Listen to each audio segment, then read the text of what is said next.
சூர்யா அண்ணாவோட கருப்பு பட அப்டேட்டை பற்றி தான் நாம் இப்போ பார்க்க போகிறோம். நானும் இந்த படத்தில் நடித்திருக்கிறேன். அதனால் இந்த அப்டேட்டை இவ்வளோ நாள் சொல்லலாமா இல்லை சொல்லக்கூடாதுன்னு கூட தெரியல. பட் ஆனால் ஆர்ஜே பாலாஜி அண்ணாவே வந்துட்டு ஒரு ஃபங்க்ஷனில் சொன்னதுனால இந்த அப்டேட்டை உங்ககிட்ட தைரியமாக சொல்கிறேன். அது என்னென்னா வந்துட்டு சூர்யா அண்ணா வந்துட்டு ஒரு வக்கீல்கிட்ட பேசிகிட்டு இருப்பார்ல, அந்த வக்கீல் நான் தான் அப்படின்னு சொல்லியிருப்பாரு. அதோட பேக் எண்டு மட்டும் காட்டியிருப்பாங்க. இப்போ அதோட ஃப்ரண்ட் எண்டு உங்களுக்கு காட்ட போகிறேன்.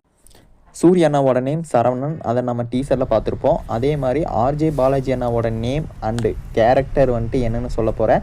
அதுக்கு முன்னாடியே அப்படியே இந்த வீடியோவை பாஸ் பண்ணி வச்சுக்கோங்க. உங்களுக்கு ஒரு க்ளூ தர முடிஞ்சால் வந்துட்டு நீங்கள் கண்டுபிடிங்க.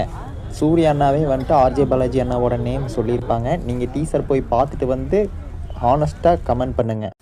சூர்யா அண்ணா சொல்லியிருப்பார்ல, baby your dad is home அப்படின்னு. என்ன பேபியா நேம்னு கேட்குறீங்களா? எஸ், பேபி கண்ணன், அதுதான் அந்த அண்ணாவோட நேம். Bar council president. பணபலம் அதிகார பலம் படைத்த ஒரு மிகப்பெரிய வில்லன் கேரக்டரில் ஆர்ஜே பாலாஜி என்ன பண்ணியிருப்பார். கோர்ட்டில் நீதி கிடைக்காம கருப்புசாமியை தண்டனை வாங்கி கொடுத்துருப்பாரு.